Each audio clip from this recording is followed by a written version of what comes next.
Hi viewers, welcome to our channel. ప్రస్తుతం మనతో పాటు senior journalist Damoh Bala sir వారితో మాట్లాడు. నమస్కారం సార్. నమస్తే సార్, జగన్ గారు బెంగళూరులో ఉన్న యలహంక ప్యాలెస్కి వెళ్ళిపోయారు కదా. అయితే ఆ ప్యాలెస్ చుట్టూ జగన్ గారు అభిమానులు చేరి సైకో జగన్ అని చెప్పేసి నినాదాలు చేస్తున్నట్టుగా ఒక వీడియో సోషల్ మీడియాలో వైరల్ అవుతుంది సార్.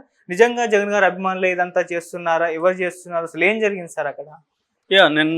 నిన్నంతా కూడా ముఖ్యంగా ఒక మెయిన్ స్ట్రీమ్ తెలుగుదేశం ఛానల్లో ఇది బాగా వైరల్ అయింది. వాళ్ళు లైవ్లో పెట్టారు. అదేంటంటే జగన్ పులివెందుల నుంచి బెంగళూరులోని యలహంకలో ఉన్న తన ఇంటికి వెళ్ళాడు. అక్కడ ఇంట్లో ఉన్నప్పుడు చాలామంది అక్కడ గుమ్ముకూడారు. వాళ్ళు వైసీపీ ఫ్యాన్సే. సో వాళ్ళు వచ్చి సైకో జగన్ దిగిపోయాడు జగన్, సైకో జగన్ అంటూ అరుస్తున్నారు. సో అది ఆ విజువల్ పోస్ట్ చేశారు. దాని మీద విపరీతంగా మాట్లాడారు. ఆల్రెడీ పులివెందుల్లో కూడా జగన్ ఇంటి మీద దాడి చేశారని వైసీపీ అభిమానులు అని ఒక వెర్షన్ అప్పుడు వచ్చింది. దాంతో అద్దాలు కూడా జగన్ ఇంటి అద్దాలు కూడా పగలగొట్టారని ఒకటి వచ్చింది. దాని తర్వాత కాంట్రాక్టర్లు అక్కడ డబ్బులు రాని కాంట్రాక్టర్లు అంతా కూడా జగన్ మీదకి వెళ్ళి మా బిల్లులు ఇవ్వకుండా నేను దిగిపోయావని గోల్ చేశారని అది కూడా వచ్చింది. సో ఇప్పుడు నిన్న ఈ వీడియో వచ్చింది. దీనికి సమాధానంగా వైసీపీ సోషల్ మీడియా వాళ్ళు ఆల్రెడీ ఇది ఎప్పుడో మేము పెట్టామని టైంతో కూడా చూపించారు. అంటే వీళ్ళు తెలుగుదేశం వాళ్ళు పోస్ట్ చేసిన వీడియోకి 2-3 గంటల ముందే వైసీపీ సోషల్ మీడియాలో ఆ వీడియో ఉంది. అందులో ఏముందంటే జై జగన్, జోహార్ వైఎస్ఆర్, జై జగన్ అనే నినాదాలు ఉన్నాయి. దాన్ని తీసుకొచ్చి వీళ్ళు ఇట్లా మార్పింగ్ చేసి సునకానందం మోదుతున్నారనేది వీళ్ళ ఆరోపణ. మామూలుగా విజువల్స్ చూస్తే కూడా మనం ఎక్కడ ఇప్పుడు కోపంగా ఉన్నప్పుడు ఒక రకమైన స్లోగన్స్ వస్తాయి. సో మనం ఒకరి మీద అభిమానం ఉన్నప్పుడు ఒక రకమైన ఫేషియల్ బాడీ లాంగ్వేజ్ అన్నీ కానీ అది మనం కానీ పరిశీలిస్తే ఖచ్చితంగా వైసీపీ వాళ్ళు చెప్పిన వెర్షనే కరెక్ట్ అనిపిస్తుంది. ఎందుకంటే అక్కడ ఏం ఆగ్రహం కనబడలేదు. రెండోది అక్కడ పోయి సైకో జగన్ అనాల్సిన అవసరం వైసీపీ వాళ్ళకి ఏముంటుంది? సో ఇదేంటంటే వైసీపీ వాళ్ళే జగన్ క్యాంటీగా ఉన్నారు అన్న ఒక నెరేటివ్ని ఎప్పటి నుంచో నిర్మిస్తున్నారు. పులివెందుల్లో కూడా ఎవరు దాడి చేయలేదని డిఎస్పీ కూడా అక్కడ మీడియాతో మాట్లాడారు. అభిమానుల తొక్కిసలాట వల్ల అద్దాలు 1-2 అద్దాలు బ్రేక్ అయినాయనేది వాళ్ళు చెప్పారు. మామూలుగా ఇప్పుడు జగన్ మీద అంత వైసీపీ వాళ్ళు తిరుగుబాటు చేయాల్సిన అవసరం వైసీపీ వాళ్ళకి ఏముంటుంది? వైసీపీ ఓడిపోయిన వల్ల అనేక కారణాల్లో జగన్ బిహేవియర్ కావచ్చు, జగన్ యాటిట్యూడ్ కావచ్చు, జగన్ పని పద్ధతులు కూడా కావచ్చు కారణమైంటుంది. గతంలో గెలవడానికి జగనే ప్రధాన కారణం, ఇప్పుడు ఓడిపోవడానికి జగనే ప్రధాన కారణం అనుకుందాం.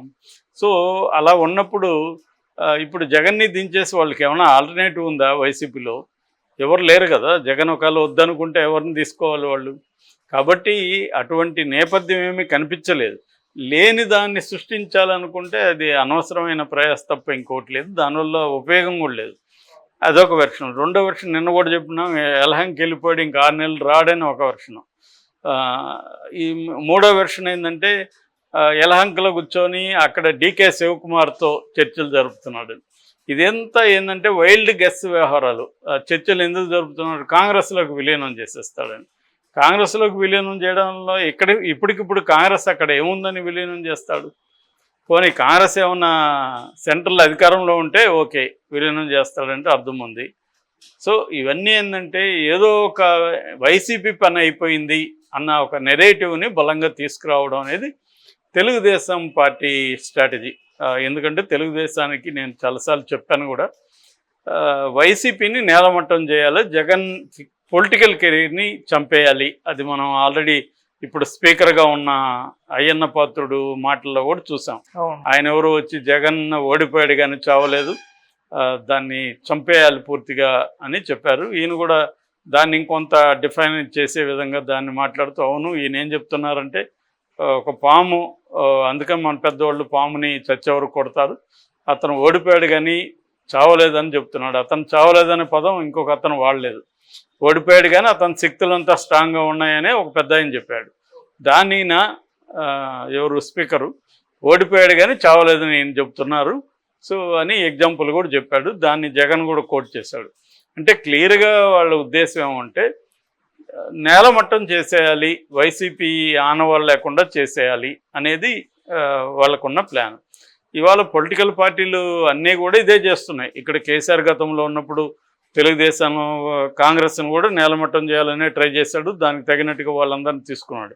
గతంలో 2014లో కూడా చంద్రబాబు అదే చేశాడు. 2019లో జగన్ కూడా తెలుగుదేశానికి సంబంధించిన అనేక మందిని ఆర్థికంగా ఇబ్బంది పెట్టడం, ఆ మీడియాని దెబ్బతీయడం, ఈనాడుని దెబ్బతీయడం, ఇలాగా తను కూడా ప్లాన్ చేశాడు. కానీ తనకు సరిపోలేదు బలం.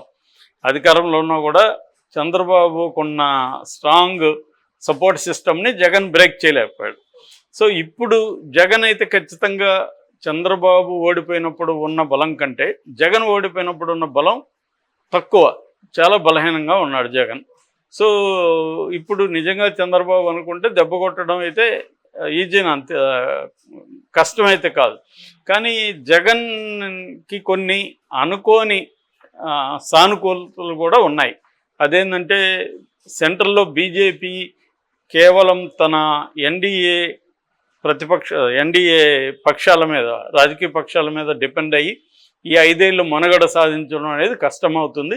అందుకని సొంత బలాన్ని మనం పెంచుకోవాలి, వేరే వాళ్ళను కూడా మనం తీసుకోవాలి అనేది బీజేపీ అనుకుంటుంది. అందుకని నాన్ ఇండియా కూటమి, నాన్ ఎన్డీఏ చెందిన రాజకీయ పక్షాలతో మంచిగా ఉండాలనేది బీజేపీకి ఉన్న స్ట్రాటజీ. అందులో భాగంగా జగన్కు ఉండే 4 లోక్సభ సభ్యులు ఇంపార్టెంట్. అట్లాగే జగన్కి 11 మంది రాజ్యసభ సభ్యులు ఉన్నారు కాబట్టి వాళ్ళ మద్దతు అనేక బిల్లుల విషయంలో బీజేపీకి అవసరం.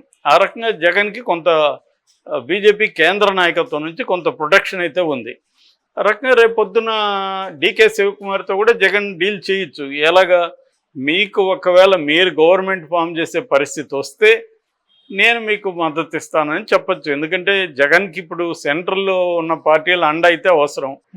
రేపు ఒకవేళ బీజేపీ ఏమైనా కూలిపోయి, ఎన్డీఏ ప్రభుత్వం కూలిపోయి ఇండియా కూటమి వస్తే అప్పుడు ఆల్టర్నేటివ్గా జగన్ మద్దతు వాళ్ళకు కూడా అవసరం. కాబట్టి జగన్ కూడా గేమ్స్ ఆడచ్చు. ఎందుకంటే తన అవసరం కాబట్టి. తను ఇప్పుడు చంద్రబాబు వెనకున్న ఫోర్సెస్ ఎవరైతే ఉన్నారో వాళ్ళ నుంచి తను ఇప్పుడు రక్షించుకోవాలి. చాలాసార్లు నేను పాలిటిక్స్ని యుద్ధంతో పోలుస్తుంటే, యుద్ధంలో కూడా ఏంటంటే ఒక్కొక్కసారి శత్రువు కొట్టే దెబ్బల్ని నువ్వు కాచుకొని నిన్ను బతికించుకుంటూ చావకుండా ఉండడమే నువ్వు సక్సెస్. అప్పుడు అంటే జగన్ ఈ 5 ఏళ్ళు సర్వైవ్ అవ్వడము, తన శక్తుల్ని సర్వైవ్ అయ్యే విధంగా చేసుకోవడము, అది జగన్ సక్సెస్ అయినట్లు లెక్క. ఈవెన్ మనకి మొన్న సండేలో ఆయన రాధాకృష్ణ రాసిన కొత్త పలుకులో కూడా చంద్రబాబు ప్రభుత్వం అంత ఈజీ కాదు, అనేక ఇబ్బందులు ఉన్నాయి.